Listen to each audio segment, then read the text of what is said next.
कैसे हो दोस्तों। मैं Shubhankar Pandey, achieve target with Shubhankar Pandey channel में आपका स्वागत करते हुए कल हमारी मॉडर्न इंडिया की ओवरव्यू क्लास रही, जिसमें हमने देखी कि कौन कौन से टॉपिकों को हमें पढ़ना है आगे की क्लासेस में। आज उन्हीं टॉपिकों में से एक टॉपिक को लेते हैं। वो टॉपिक की शुरुआत अगर हम करते हैं तो वो टॉपिक है हमारा विदेशी शक्तियों का आगमन। विदेशी शक्तियों का आगमन पहला चैप्टर माना जाता है मॉडर्न इंडिया में। और ये विदेशी का जो शक्तियाँ आई आधुनिक भारत के इतिहास में, मॉडर्न इंडिया में, ये सबसे पहले पुर्तगाली आई, उसके बाद डच आई, ब्रिटिश आई, डेनिश आई और फिर फ्रांसीसी आई। ये कंपनियां मानी गई और ये कंपनियों के द्वारा भारत में व्यापार करने के उद्देश्य से कार्य किया गया। परंतु ये कंपनियां 1498 के बाद ही क्यों आई? इसके पहले ही आ सकती थी, इसके बाद आ सकती थी। क्या कारण रहे ये जानना जरूरी है। जब ये जानेंगे तभी हमारे कंसेप्ट कहीं ना कहीं क्लियर हो पाएंगे। इसलिए मेरी इच्छा है कि आप सभी थोड़ा सा भूतकाल में और जाए और भूतकाल में जाकर 1498 के परिस्थितियों को समझने की कोशिश करें। जिस प्रकार से भारत का इतिहास प्राचीन काल, मध्यकाल और आधुनिक काल में बांटा गया, वैसे विश्व इतिहास को भी प्राचीन काल, मध्यकाल और आधुनिक काल में बांटा गया। विश्व इतिहास में जो प्राचीन काल रहा उसकी जो गौरव गाथा रही वो रोमन साम्राज्य से ज्यादा हमें दिखाई देती है, जिसका संबंध रहा। और ये रोमन साम्राज्य पूरे यूरोप के क्षेत्र पर अपना आधिपत्य रखता था। जैसे अगर आप प्रायद्वीपीय इटली देखेंगे तो प्रायद्वीपीय इटली का जो क्षेत्र है वो रोम साम्राज्य का एपिसेंटर था, मुख्य केंद्र था। जिसकी एक साम्राज्य बहुत अधिक बड़ा होने के कारण जिसकी एक कैपिटल को उन्होंने वर्तमान के इटली की राजधानी रोम में रखा और दूसरी कैपिटल उन्होंने वर्तमान के तुर्की की कस्तुनतुनिया में बनाया। कस्तुनतुनिया पुराना नाम है, वर्तमान में उसका नाम इस्तांबुल है।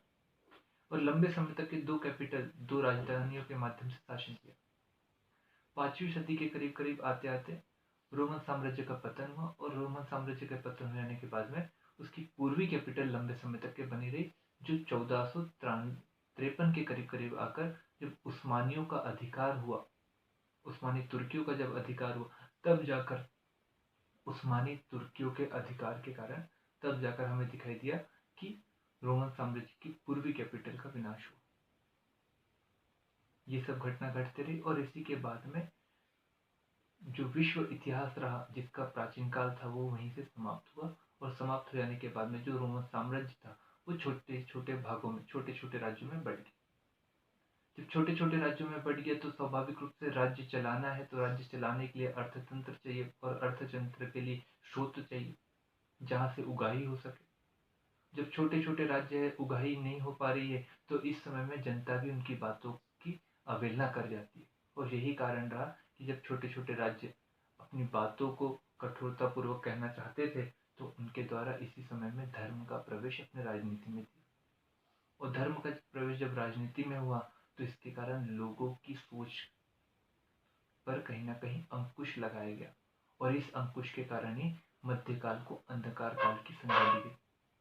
जब ये अंधकार काल की संज्ञा दी गई तो ये संज्ञा के कारण लगातार धर्म और धर्म से जुड़े हुए व्यक्तियों का लगातार कहीं ना कहीं अधिकार का, व्यक्तियों के द्वारा लगातार कहीं ना कहीं अधिकारों का दुरुपयोग किया गया सामान्य जनों के साथ, जिसके कारण उनमें असंतुष्टि का भाव आया।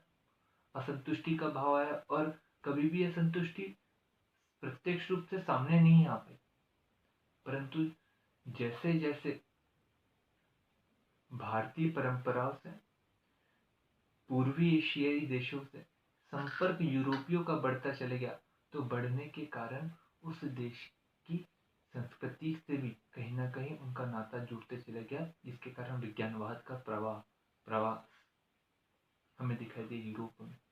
और उस विज्ञानवाद के कारण वहाँ पर अनुसंधान हुए।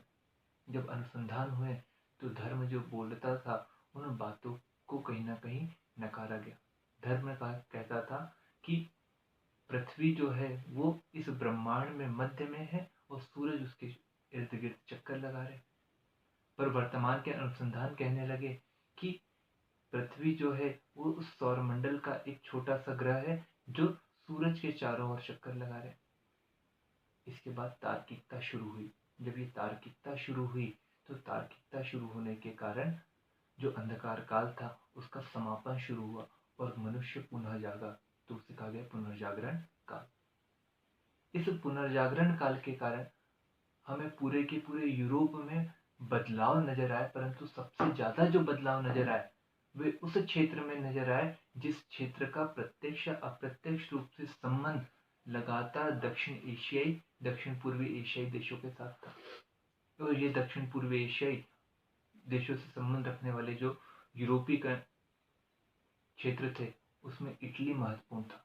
और यही कारण रहा कि व्यापार में महत्वपूर्ण होने के कारण और दूसरा नवीन परंपराओं को कहीं ना कहीं प्रवेश देने के कारण लगातार समृद्धि को ये छू रहा था। और लगातार समृद्धि को छूने के कारण जो पश्चिमी एशियाई के देश, पश्चिमी यूरोप के जो देश थे जैसे पुर्तगाली, स्पेन, फ्रांस, इटली की ये समृद्धि से कहीं ना कहीं नाखुश थे। और यही कारण रहा कि जब पुनर्जागरण के दौरान लगातार इटली अपनी समृद्धि को छू रहा था, उस समय में पश्चिमी यूरोपीय देशों के द्वारा लगातार जहाजी बेड़े निकालने की कोशिश की। ये एक कारण माना गया। पर दूसरा कारण भी मैं आपको बताते चलूं। दूसरा कारण ये रहा कि जो रोमन साम्राज्य की पूर्वी जो राजधानी थी उस राजधानी का भी पतन हुआ।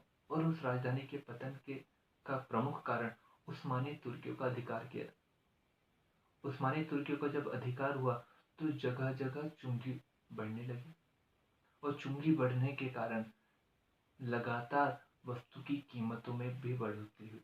और जब वस्तु की कीमतों में बढ़ोतरी हुई तो पूर्वी यूरोप से पश्चिमी यूरोप तक पहुंचते पहुंचते कीमतों में आसमान छूने वाली महंगाई दिखाई दी, जिसके कारण जो भी धन दौलत पश्चिमी यूरोप में जमा हुई थी वो कहीं ना कहीं पलायन करके पूर्वी यूरोप में या उस्मानी शासकों में चले जाती थी, जिसका उपयोग वो अपनी सैन्य शक्ति को बढ़ाने के लिए करते थे और सैन्य शक्ति को बढ़ाकर पश्चिमी यूरोप के देशों पर हमला करते थे। और यही कारण रहा कि 15वीं शताब्दी के अंतिम आते आते कई सारे पश्चिमी यूरोपीय देशों के द्वारा जहाजी बेड़े छोड़े और इन जहाजी बेड़ों का उद्देश्य था भारत और दक्षिण एशियाई और दक्षिण पूर्वी एशियाई के लिए नवीन मार्ग खोजना। और यही कारण रहा कि वास्को डी गामा, कोलंबस जैसे सेलर ने अपने जहाजी बेड़े निकाले।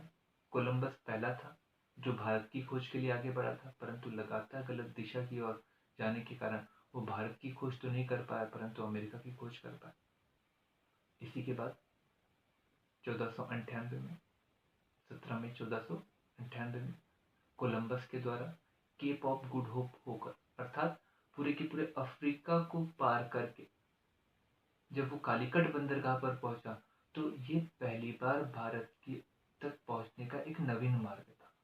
और इस नवीन मार्ग के कारण कहा गया कि पुर्तगालियों के द्वारा भारत की खोज की। ये भारत की खोज पुर्तगालियों के द्वारा की गई, ये वाक्य एक जगह पर सही है, दूसरी जगह पर गलत है।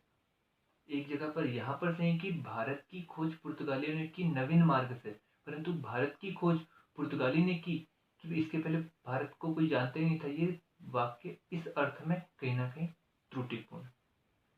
तो आप जान चुके होंगे कि भारत की खोज पुर्तगालियों ने की, पर पुर्तगालियों ने भारत की खोज नवीन मार्ग से की जो केप ऑफ गुड होप होकर आता। पुर्तगाली आए और पुर्तगाली व्यापारिक कंपनी थी। इसमें सबसे पहले आने वाले जो व्यक्ति थे उनका नाम वास्को डी गामा था। ये 2 बार आए, 1498 में और 1502 में। दोनों बार अतः लाभ लेकर गए, जिसके कारण पुर्तगाली देश के अन्य व्यापारी भी भारत के साथ व्यापार में हिस्सा बनना चाहते थे। और यही कारण रहा कि उस समय के पुर्तगाली शासक ने भी इस व्यापार में अपनी भागीदारी बढ़ाने के लिए व्यापार करने की कोशिश की और कई सारे गवर्नरों को समय समय पर नियुक्त किया। और इन गवर्नरों का उद्देश्य कहीं केवल और केवल भारत और पुर्तगालियों के मध्य होने वाले व्यापारिक संबंध को शांतिपूर्ण बनाना, निर्बाध बनाना यही था और यही कारण रहा कि अल्बुकर्क जैसे वायसराय अर्थात गवर्नरों को वहां पर भेजा गया। जितने भी गवर्नर आए उनमें अल्बुकर्क को महान माना गया। उसके बाद में निनो दी क्वो। अल्बुकर्क की सोच थी कि भारतीयों के साथ व्यापार करना है तो लंबे समय तक के व्यापार करना जरूरी है, तो इसके लिए हमें चाहिए कि इन्हीं लोगों के साथ संबंधों को प्रगाढ़ किया जाए, अर्थात वैवाहिक संबंधों को स्थापित किया जाए। और वैवाहिक संबंधों को स्थापित करने की कोशिश की अल्बुकर्क ने, परंतु उसके जो उत्तराधिकारी रहे वो इस नीति का अनुपालन नहीं कर पाए और नीति का अनुपालन नहीं किए जाने के कारण हमें आगे पुर्तगालियों का पतन दिखाई दिया। परंतु पुर्तगालियों का एकाएक पतन नहीं हुआ और कारण भी कही रहे। पुर्तगालियों का पतन धीरे धीरे हुआ, उसके कारणों को भी हम पढ़ेंगे आगे। पर उसके पहले हम ये जानना चाहते हैं कि कोई भी कंट्री या फिर कोई भी व्यक्ति बाहर से आता है तो कुछ ना कुछ अपने साथ में लेकर आता है, कुछ ना कुछ देन देकर जाता है। वैसे ही पुर्तगाली भी हमारे यहाँ पर आए और उन्होंने भी हमें कुछ ना कुछ देन दी। ये देन क्या थी? कला एवं संस्कृति के क्षेत्र में उन्होंने स्थापत्य कला के अंतर्गत गौथिक कला दी। गौथिक कला के माध्यम से स्थापत्य कला को एक नई दिशा मिली। सीमेंट का प्रयोग किया जाने लगा, अच्छी क्वालिटी के सीमेंट का प्रयोग किया जाने लगा। खेती के क्षेत्र में मक्का की खेती शुरुआत करवाई, तंबाकू की खेती की शुरुआत करवाई, नाशपाती की खेती की शुरुआत कराई और इस प्रकार के अन्य उन्होंने हमें देन दी। प्रिंटिंग प्रेस उन्हीं की देन रही। ये सब काम उन्होंने की। तो उसके बावजूद भी वो एक लंबे समय तक के रही, उसके बाद में वो पिछड़ते चली गई, अर्थात उनका पतन हो गया। पतन का मतलब यहाँ पर है कि वो समाप्त नहीं हुए, कुछ बची रही और कुछ बची रही तो 1961 तक के वो बची रही। सबसे पहले आया और सबसे लास्ट में गए, पर जो मुख्य भूमिका थी वो धीरे धीरे उनकी समाप्त होते चली गई। उसके पीछे क्या कारण थे, तो उनके पतन के कारणों को देखते हैं। सबसे पहला कारण अगर मैं देखूं तो सबसे पहला कारण उनका व्यापारिक छवि ही है। कभी भी उन्होंने व्यापार करने वाली कंपनी के रूप में ही अपने आप को रखा, ना कि कभी साम्राज्य निर्माण करने वाली। इसके कारण कभी भी अपने उद्देश्य को वो बड़ा नहीं बना पाए, जिसके कारण अन्य कंपनियों से पिछड़ गए। दूसरा कारण, वे लगातार धार्मिक प्रताड़ना करते थे, धर्म परिवर्तन के लिए लोगों को उकसाते थे, लोगों का जबरन धर्म परिवर्तन करते थे, जिसके कारण उनका कहीं ना कहीं उनके के प्रति भारतीय लोगों में असंतुष्टि का भाव था और इसी कारण कभी भी उन्हें युद्ध में कभी भी समर्थन नहीं मिला। ये उनका पतन का कारण रहा। तीसरा कारण अगर मैं देखूं तो विजयनगर साम्राज्य से भी मैं जोड़कर पढ़ना चाहता हूँ कि विजयनगर साम्राज्य जब तक के रहा तब तक के पुर्तगालियों का व्यापार दिन दुगना रात चौगुना बढ़ते रहा। परंतु जैसे ही राक्षसी तिकड़ी के साथ युद्ध में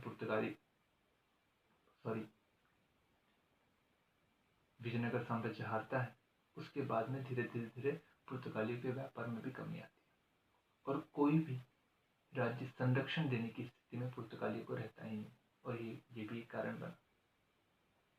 चौथा कारण, नवीन उपनिवेश की खोज। ब्राजील एक नवीन उपनिवेश मिला जहां संसाधनों की बहुलता थी और इस बहुलता के कारण लालच भरी निगाह जब ब्राजील पर पड़ी तो निगाह भारत पर कम हुई और यही कारण रहा कि अन्य कंपनियों से वो पिछड़ गए। ये कुछ मोटे मोटे कारण हैं जो पुर्तगालियों के भारत के पतन के थे। आगे के वीडियो में हम Dutch company, British company, Danish company और फ्रांसीसी कंपनी के आगमन और पतन और देन के बारे में हम पढ़ेंगे। यदि आपको वीडियो अच्छे लग रहे हो तो लाइक करिए, शेयर करिए और बेल दबाना ना भूलिए ताकि आने वाली नोटिफिकेशन आपको समय समय पर मिलते रहे। Thank you.